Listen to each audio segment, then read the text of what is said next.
So yeah, I guess obviously Mr. Mater, yeah. So how, as we talked, it's about 10 years of the Hall of Fame, and you went in 2011.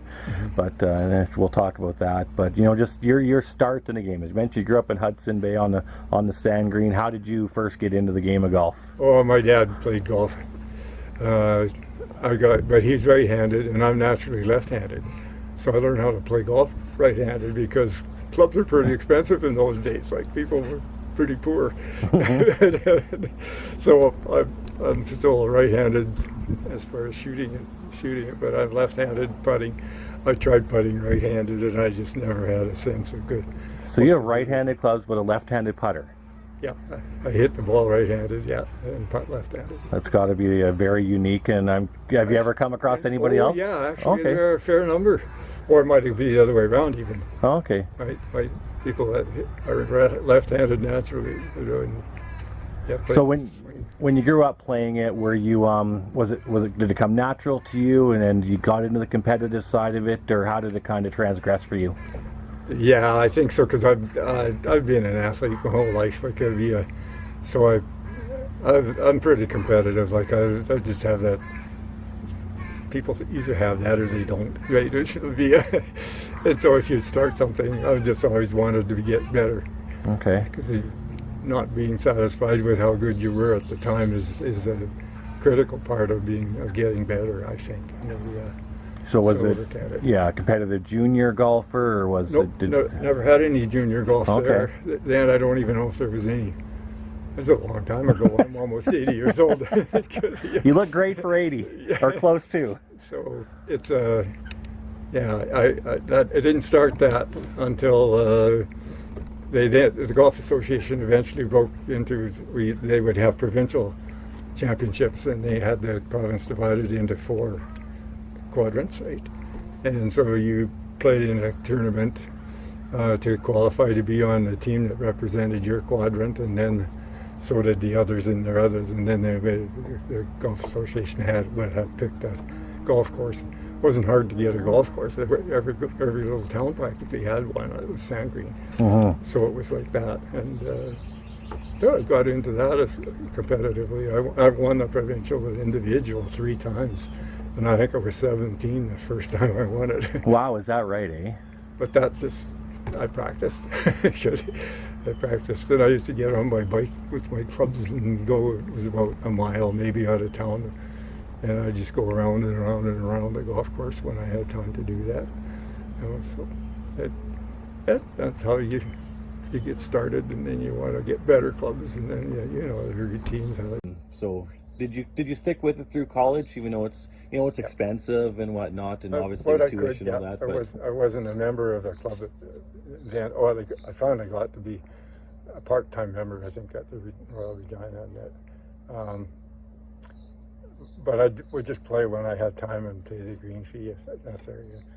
And that wouldn't happen very often either, because I was going to university. I'm not really rolling in money at that point. So. But I knew I loved the game, so I just stuck with it. When I had a chance, I practiced. And I watched Jimmy Sissons practice. He practiced the most of anybody. Probably why he was the best player.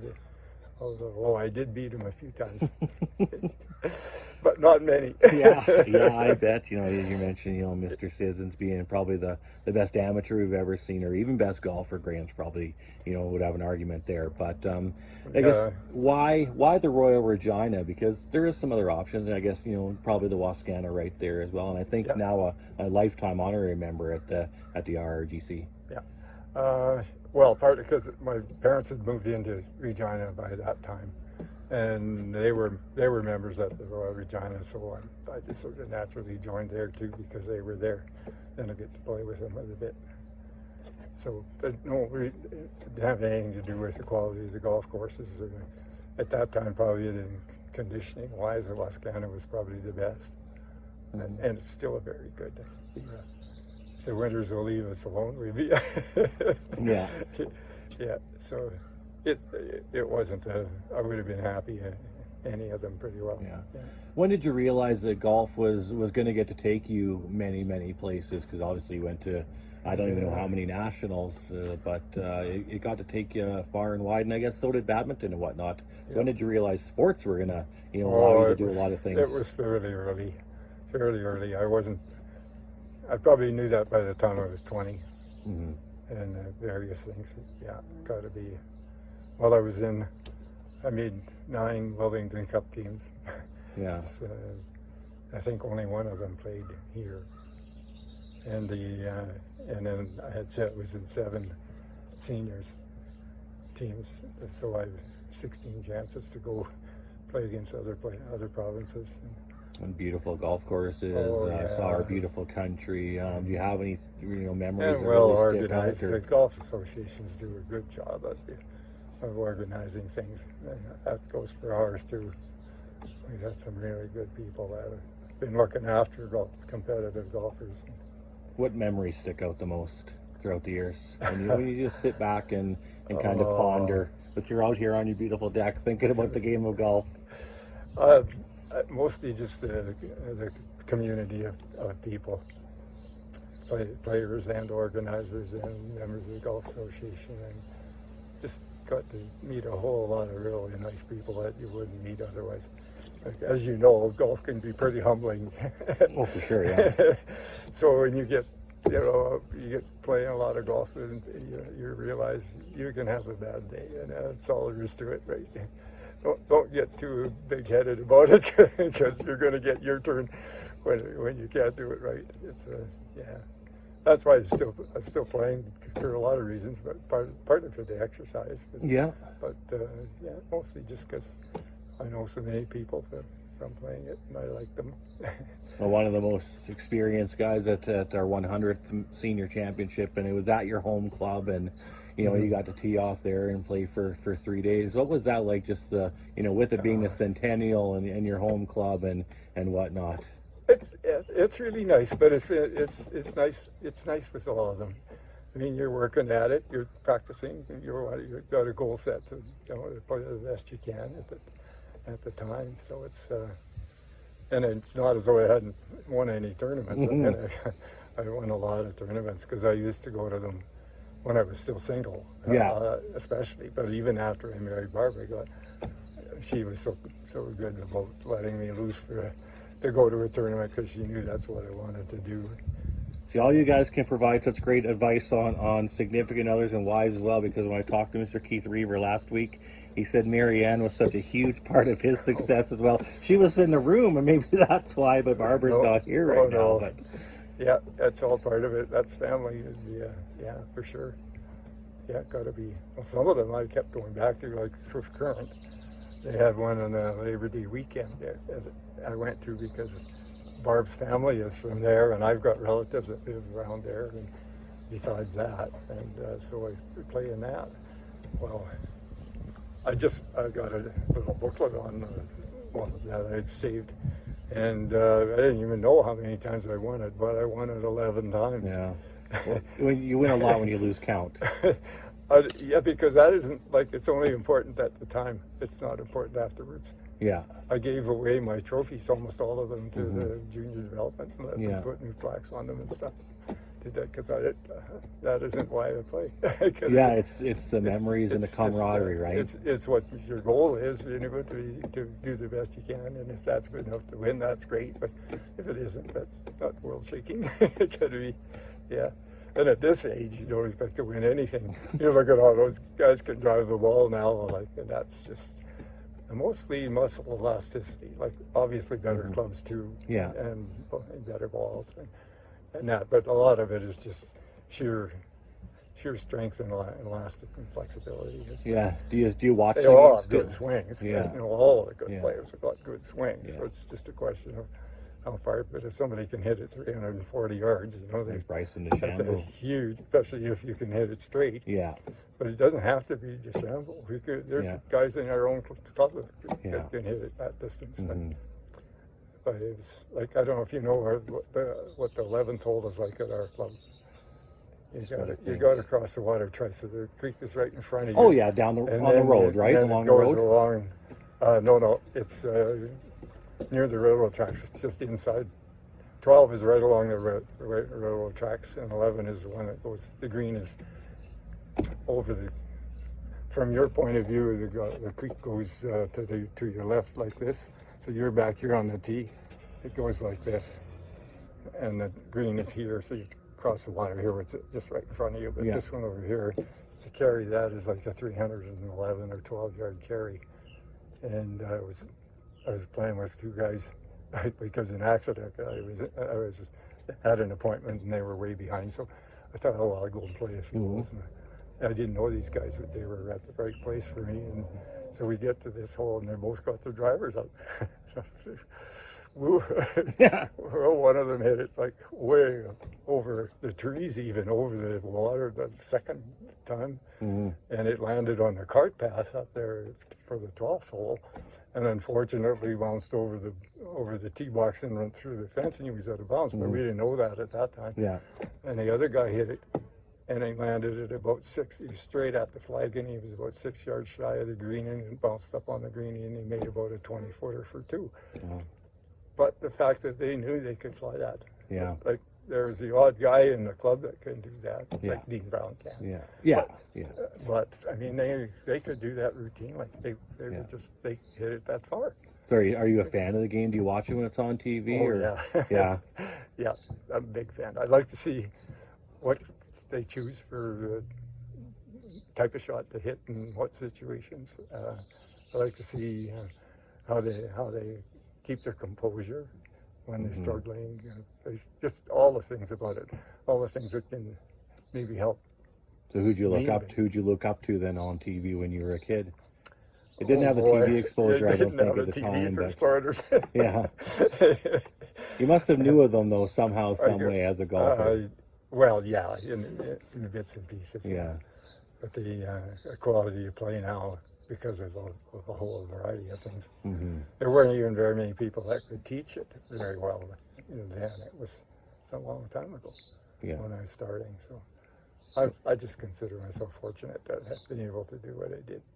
So did you pass it down when you were a teacher at Tom Collegiate? Was there any golf programs there? There were, but I didn't coach golf. I coached badminton. Okay. Mostly because I didn't want to conflict. I didn't want to be coaching them when I should have needed to be playing in the tournaments for myself at the same time. And the badminton was mostly over when there was still snow on the ground. So I coached in that for a lot of years. Even after I retired, I went back and coached the kids that were still there that I had recruited and helped to start with. And so I did that until they were gone from grade 12, and then I didn't coach there anymore. Okay. But I just felt like I was obligated to do that. One of the reasons we're catching up again today is... And I lived in Regina then too, so it wasn't a drive in there all the time.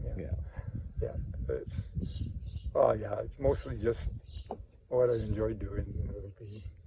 Do what you can about it.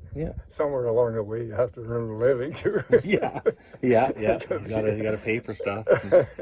I guess one of the reasons why we're just kind of catching up is the 10-year anniversary of the Hall of Fame. Again, 2011 you went in.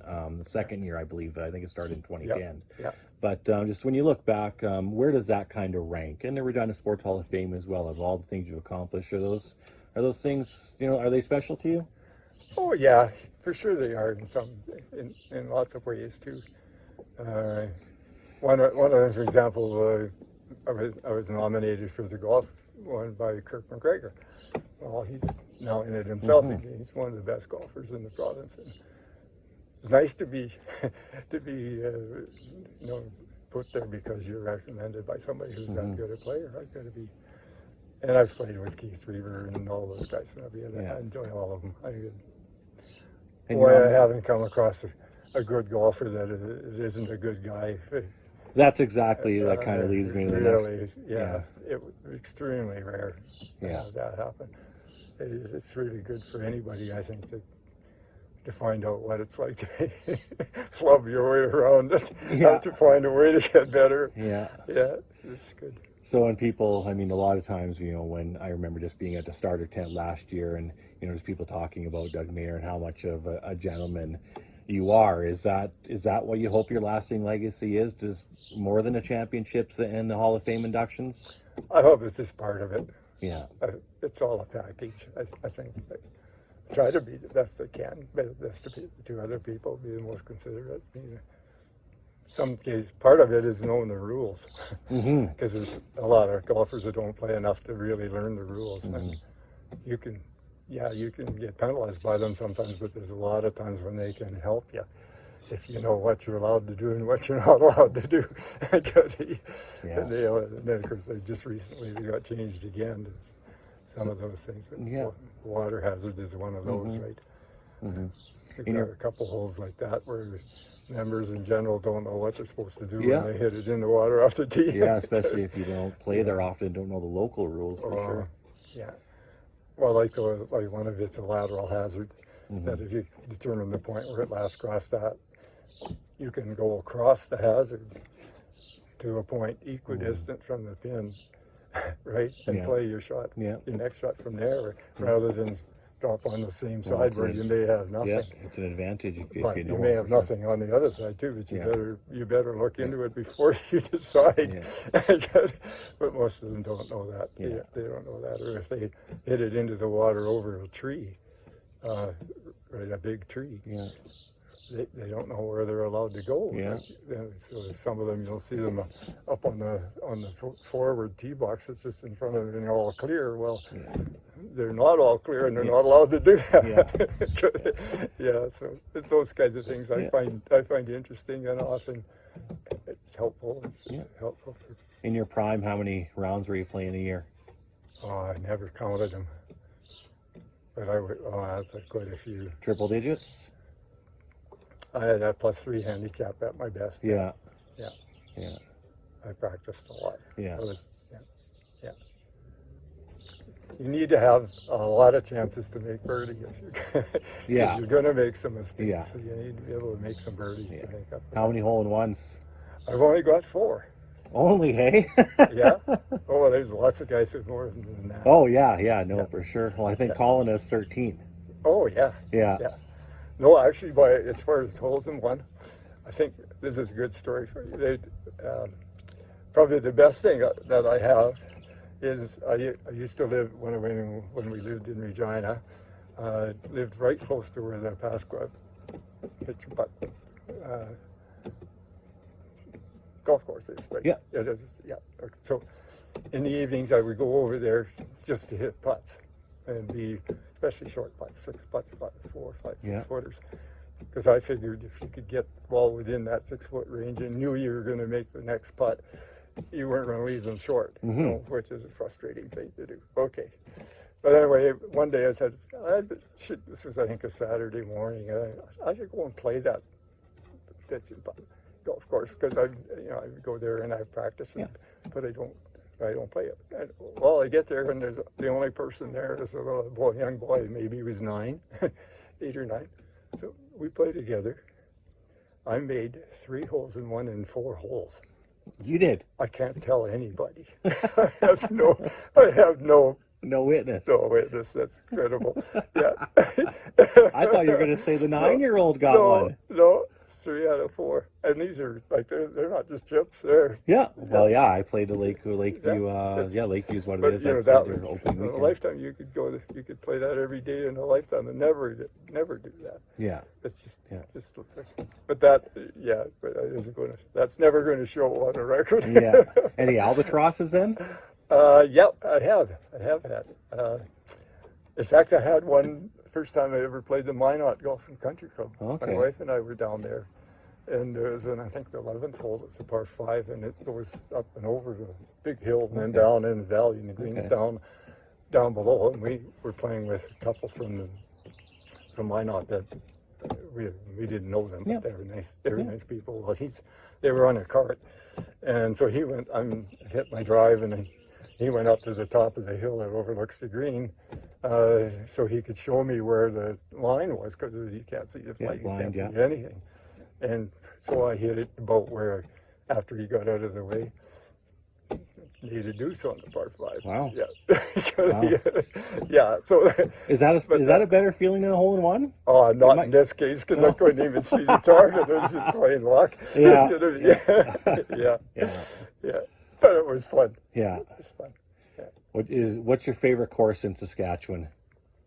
I'd have to say the Riverside, but I've got quite a few that I really like. Yeah. I like, besides our own, and Of course, yeah. I really like Waskasiu, and I've got a lot of them I like, and they're usually in really good shape. What's the best one you've played in Canada, or favorite? Oh, that's a good question. Boy, I don't know if I could even. The Royal Colwood is one of them. And where's that one? That's in Victoria. Okay. Yeah, those coastal really places like have the that best one. ones. I like a lot of them though. They're so different that it's. Yeah. I don't like doing that much because they're all really worth playing. They're all very well done and very well kept. Yeah, for sure. So I don't have in Saskatchewan, it's easier for me because I've played virtually all of them. Yeah, several times I would assume. Oh, a lot of times. Yeah. Yeah, I had. Well, this was kind of fun for me. I was just coming off the golf course at the 18th hole, and one of our assistant pros was talking to a guy about it as I was going up past them, and the man that he was with asked him who I was, and he told him my name, and he said, well, is he any good? And the assistant's reply was, his name is on every golf trophy in Saskatchewan. And it pretty nearly is. Like, I've won tournaments in virtually every city. Yeah. But that's just because of my interest in the game. I played everywhere. I played at Estevan, Curtin, and Moose Jaw. And like I won the Saskatoon.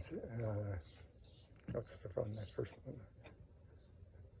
On the old golf course, the Saskatoon Golf Club. Okay. That one, that was the first one pretty well in the summer. And I won that a couple times that I played in that. It was because all those guys from Saskatoon played in it. I love playing there. Yeah. Those guys. Especially some bragging rights being from Regina. Yeah. Well, they didn't come down this part of the province very much. Yeah. Like, I can't remember, unless it was around for make one of the teams. Yeah.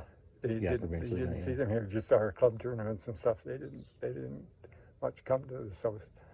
So, well, it is different. The quality of the courses are a bit different, and grass is different. The putting's different. And you can make them tough. Yes. Like our Royal Regina, you want to contour instead of having relatively straight fairways, you want to contour them. Like this, and let the rough grow up to be 3.5 or 4 inches high. Mm-hmm.